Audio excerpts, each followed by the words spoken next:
What's up, guys? I'm gonna keep this short and sweet. I wanted to do a quick video about the room that I film in because this is kind of the heart of everything. So, as I said in my earlier video, this room is an accurate representation of who I am as a person, which is why I'm going to choose to film in it. And we're gonna go ahead and talk about some of the stuff in here. I put it in the VR format, which I don't normally do because one thing, the size of the file is massive, and it's going to by default kick it to 4K, I believe. So you better have a good internet connection, or this is going to look muddy. I would recommend take the time to click it to the highest bitrate you can get and let it load, let it download, and that way you can see it in a better quality. If you have a Google Cardboard headset or if you have a Google Daydream headset, you can actually play this in that and look around the room, and it's like you're standing right next to me. So we're gonna go over some of the stuff here. First off, like the poster collection. Now, a lot of this is my stuff, and a lot of this is my wife's stuff. But since she's my wife, this part of her is part of me. So, she's got some really cool posters, and then I got some cool posters too. In particular, the posters I've got in here, I've got a lot of really cool band stuff from shows I've collected over the years. Um, this was a really awesome show. This was Bloodletting North America, where I got to see Veil of Pnath. I got to see Gorod, Inanimate Existence, which those guys have gotten way better, way bigger since that tour. That was fucking awesome. They all signed my poster. They were really cool guys. Augury, check this out, Pat. I don't know if you remember that show, man. But we had a lot of really cool conversations about science and shit, and that's probably one of my favorite posters because that was a great concert and I had a fun time and I really enjoyed talking to you. A lot of stuff from my buddy Thanasis. I mentioned him yesterday on a video. I got a lot of his Dultheta and Dolomad stuff that he sent me. This is really cool, and I'm excited. I'll have to do a whole video on Vola. They're one of my favorite new bands. I ordered some stuff from them, and they didn't have like a poster, but they actually just, what they did was they found like a Euroblast flyer and signed it for me and sent it to me.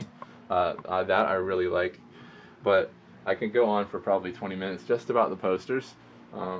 This is a really awesome, I think it was a birthday present that my friend Brennan made for me. He drew this alien by hand, and like, I don't know if you can see the detail, but oh my god, dude, this is an awesome drawing. I love Aliens and Predator, which leads on to my collection of Aliens and Predator. It's my favorite thing in science fiction is Aliens and Predator, which is why I have all this Aliens and Predator shit.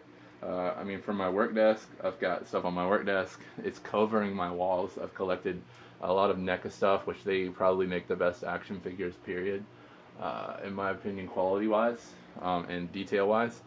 They've covered just about every facet of the Predator mythology, from the movies to the comic books. My favorite comic, Bad Blood, from the Predator. They made both Predators, and they're making Ultimate Editions. I can't wait to get those. Whenever this come out, I'm probably going to have to sell these so I can get those because I don't want to do the same thing. So if you like these, hit me up. I'll probably sell them to you here soon. Clear over here, I've got some of my wife's Funko Pops. She likes those, and we collect those too because she really digs those. Here is probably one of my favorite of the NECA is my giant ass Genocide Queen. If you take a thing out of the box, it's like 4 feet, 3 feet long probably. It's fucking massive, and it's all the greatness of NECA, so it's like super detailed. Shit's awesome. Here are more of my Ultimate Edition NECAs. If you collect NECAs, NECA does these Ultimate Editions in these boxes here.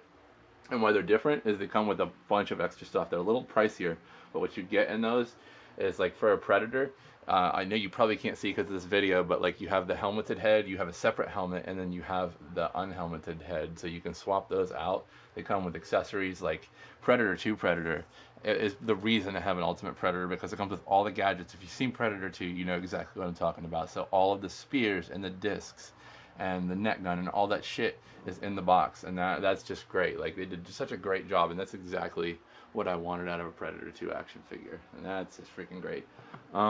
A lot of this is a work in progress, and it's a big shitty mess. We're working on it. My wife is a graphic designer. She does amazing graphic design stuff.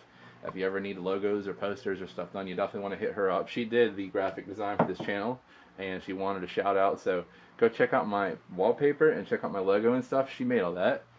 Here's her cry cut machine. This is what she uses. She can basically cut out stickers, and I'll do another video. She made a custom back for my phone with this thing where it's like gold leaf. It looks so freaking sick, but she can cut and make stuff on that. And normally we have a computer here and my what's it called, my Wacom for like drawing and doing stuff on the stylus. That's what that second display is for. If I ever choose to do any kind of drawing or anything, I have the second display in the Wacom here to do any kind of graphic art. I prefer to do digital because, you know, there's no paper and I don't have to buy paper and pens. That's great. More posters over here. This is more of my wife's posters of the different art stuff and the different events and things that she's gone to, and some stuff that she's made. Like, she made a lot of this stuff in here. Like, I believe these are both her posters that she's made. And then, of course, her massive stuffed animal collection that she was afraid that I was going to make fun of. I was only joking about being a dick. I'm not going to make fun of your stuff. I'm just a dick in real life, and I'm not going to pick on you. But she has a lot of stuffed animals, so she still collects those, and we hang on to those. And we're going to have to figure out what to do, because I want a second workbench in here for working on stuff, because part of my hobby, for work, I work to fix things for a living. It's also my hobby, and probably my first project that I'm going to work on here at the house is I want to tinker on retro stuff. I've got an original PlayStation over here, and it needs to be fixed, and I think I might do a video. I might fix this PlayStation here, and I might install a mod chip.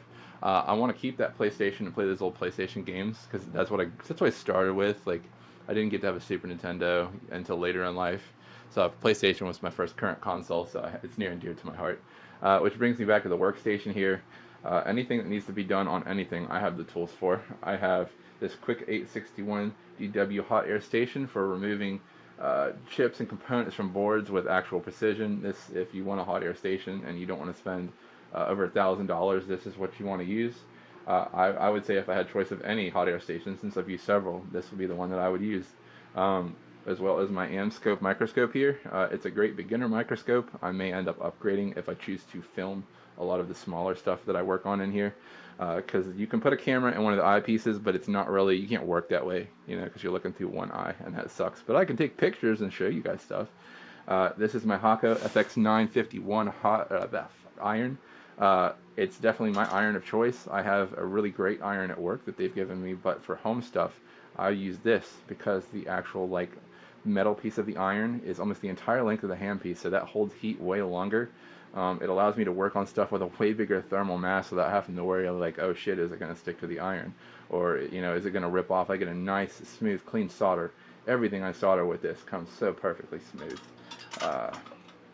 Anyway, I mean, that's pretty much it. Oh shit, I can't forget this. This is one of the prize of my collection, is my freaking Jet Grind radio, one-arm bandit. Thanks to my buddy Joey, he gave this to me. And it's actually legit from Japan, because like all the certifications Japanese. This was not ever in an American casino. I don't know what this thing's backstory is, but it's nuts. Like, I tried to look it up and there's so little on it. But it's actually a fully working, fully functional jet set radio, one-arm bandit. You know, here's the little knob and the little buttons and stuff. If I had more time, I'd film it actually running, but I think there's already a video on my other channel for it. But, you know, for goofing off, it's a legit one-arm bandit. And it's one of my favorite games. I'm sure anyone who has had a Dreamcast, you guys know what's up. And they even did an Xbox game. But, yeah, that's awesome, too. I have a collection of masks in here. I also like to collect masks. I'm a nerd, especially when it comes to science and anthropology. This mask is probably the prize of my mask collection. This mask actually comes from the Sepik River tribe of, I believe it's New Guinea. The interesting thing about these masks is each mask is unique to the tribe, so each one has kind of a unique style. But everything you see here is real, like down to these shells. The nose piece is actual boar tusk. And the creepy thing about this, because some of the people in New Guinea, I believe, still practice cannibalism and killing of other tribes. So I really don't know. This could be some real bad juju on this, but that is actual human hair. Now, according to what I've read from anthropologists, sometimes the creator of the mask would use his own hair in that, so that may have been the artist just putting his hair in the product. But it could have also been enemies that they killed. I really don't know. So yeah, that freaks a lot of people out, and I don't really tell them about it, but I'm just telling you about it because it's fascinating to me. But yeah, this is probably one of my favorite things in my mask collection. It was just, I don't know any of the backstory. I don't know how it got from there to America. A friend just literally gave it to me. He's like, I know you like these sorts of things, and I did, and I do. And I want to have it up on my wall because it's very fascinating for me as someone who's into sociology. So that's pretty much it. I could probably go on and do this video way longer, but I don't want to because this is already going to take so long to upload to YouTube. So that is pretty much it. Bye, guys.